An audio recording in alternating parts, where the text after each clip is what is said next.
அதிசயங்கள் செய்கிறவர் நம் அருகில் இருக்கிறார். அற்புதங்கள் செய்கிறவர் என்றும் நமக்குள் வசிக்கிறார். மத்தேயு சுவிசேஷம் 11ஆம் அதிகாரம் 11வது வசனத்தை வாசிக்க கேட்போம். ஸ்திரீகளிடத்திலே பிறந்தவர்களில் யோவான் ஸ்நானனை பார்க்கிலும் பெரியவன் ஒருவனும் எழும்பினதில்லை.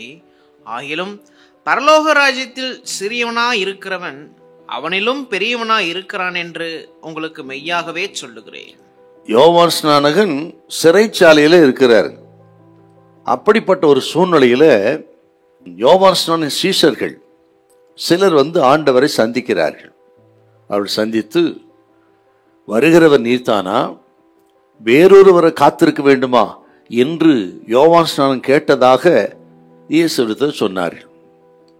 அதற்கு ஆண்டவர் இயேசு சொன்னார், குருடர்கள் பார்க்கிறார்கள், செவிடர்கள் கேட்கிறார்கள், முடவர்கள் நடக்கிறார்கள், இதை போய் யோவான் ஸ்நானனுக்கு சொல்லுங்கள் அப்படி சொல்லி அனுப்புகிறார். அப்படி சொல்லி அனுப்பின பிறகு ஆண்டவர் யோவான் ஸ்நானன் குறித்து புகழ்ந்து பேசுகிறார்கள். ஸ்திரீகளிடத்தில் பிறந்தவர்களில் யோவான் ஸ்நானனை போல பெரியவன் ஒருவனும் இல்லைன்னு சொன்னாரு. இந்த புகழ்ச்சி எப்போ சொல்றாருன்னா, யோவானுடைய சீஷர்கள் போன பிறகு தாங்க யோவானை குறித்து புகழ்ந்து பேசுறாருங்க. நம்மெல்லாம் என்ன பண்ணுவோம், முகத்துக்கு நேரா பேசும்போது புகழ்ந்து பேசுவோம், முகம் மறைந்த பிறகு முறுமுறுக்கிறது, அவர்களை குறித்து இல்லாத பொருளா சொல்றதெல்லாம் பேசுவோம். தான் மனுஷ சுபாவம். ஆனால் இயேசுவை பாருங்கள், அவர்கள் போன பிறகுதான் யோவான் ஸ்நானனை குறித்து புகழ்ந்து பேசுறார்.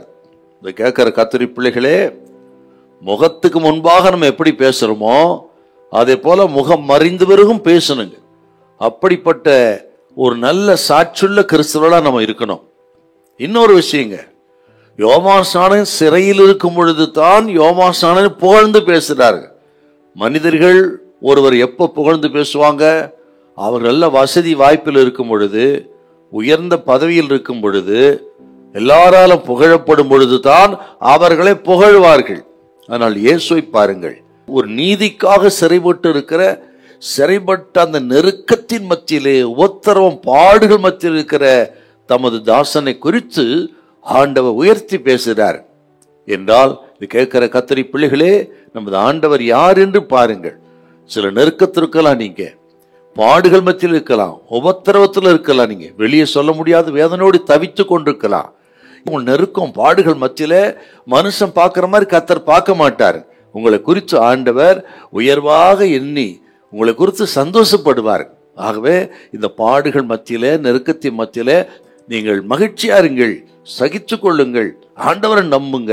ஒரு நாள் வரும், உலகமே உங்களை போற்றுகிறது போல கர்த்தர் உங்கள் தலைகளை உயர்த்துவார். ஹல்லேலூயா, ஹல்லேலூயா.